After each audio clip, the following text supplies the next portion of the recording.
Smoked pulled chicken done right is one of the tastiest meats in barbecue. I'm gonna show you how to pull it off at a pellet grill and my top tips for making sure that it's as juicy and flavorful as possible when you're ready to serve. Pulled chicken doesn't have to suck.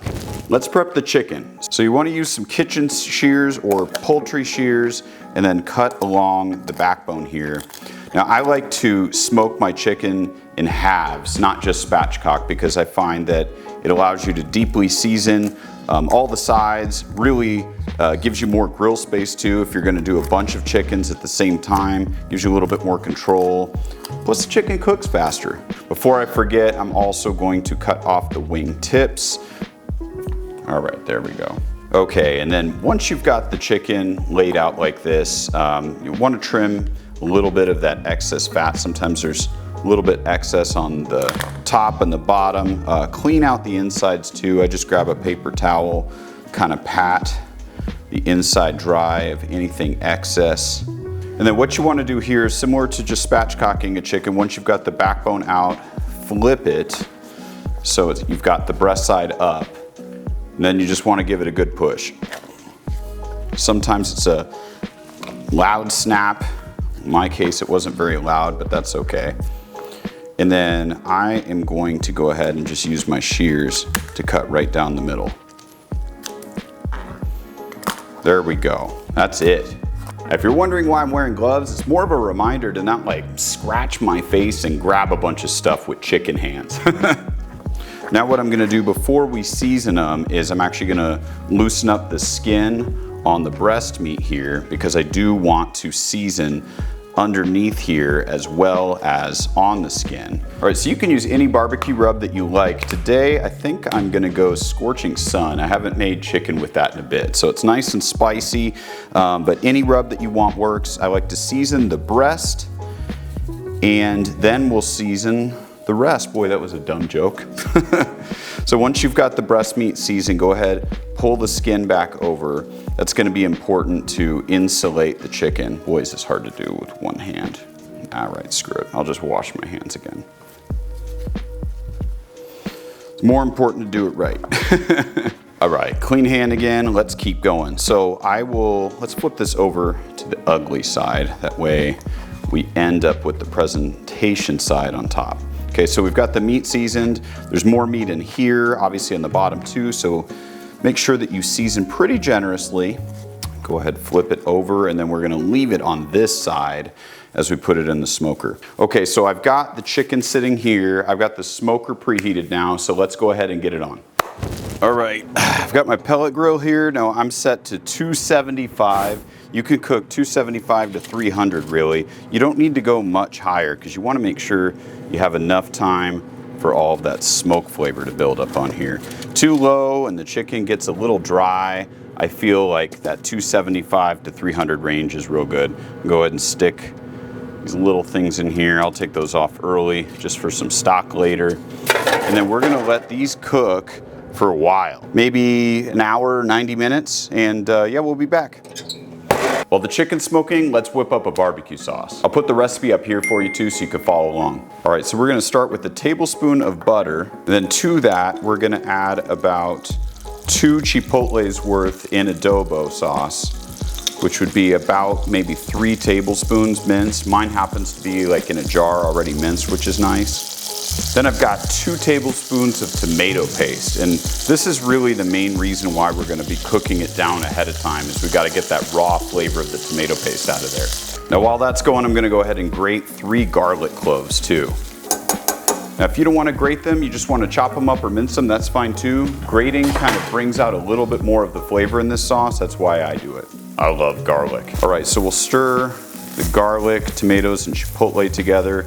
Let that just cook for maybe another minute. All right, next I'm gonna add 1 cup of bone broth. Now this is a beef bone broth, but you can use chicken as well. And bone broth is important because it has that extra collagen in there that's gonna thicken up the sauce and make it extra savory. Okay, next we've got 3/4 of a cup of ketchup. I feel like most barbecue recipes use like 2 cups of ketchup, so this is a little bit less. All right, I've got a 1/4 cup of apple cider vinegar. I just use the same little spout here. All right, we're gonna add a tablespoon of Worcestershire sauce. Okay, I'm gonna add 3 tablespoons of brown sugar. You can use maple syrup if you want to, or honey. We've got a ½ teaspoon of onion powder, 1 teaspoon of black pepper, and then I like to add about a tablespoon of chili powder. So I'm gonna use Sedona sand. It's already got some salt in it too. If you're going to use your own chili powder, just make sure that you check it for salt at the very end. Since mine has it, I'm already aware that it's gonna have that extra salt, so you may need to season it more. This has been simmering for about 8 minutes. All right, I'm gonna turn off the heat, let it cool a little bit before I throw it in the blender so it doesn't make a big mess. All right, we got the blender set up. This is cool enough. I'm a little impatient, but that's okay. I'll carefully pour it in here without splashing it on myself. All right, let's go ahead and give it a whirl.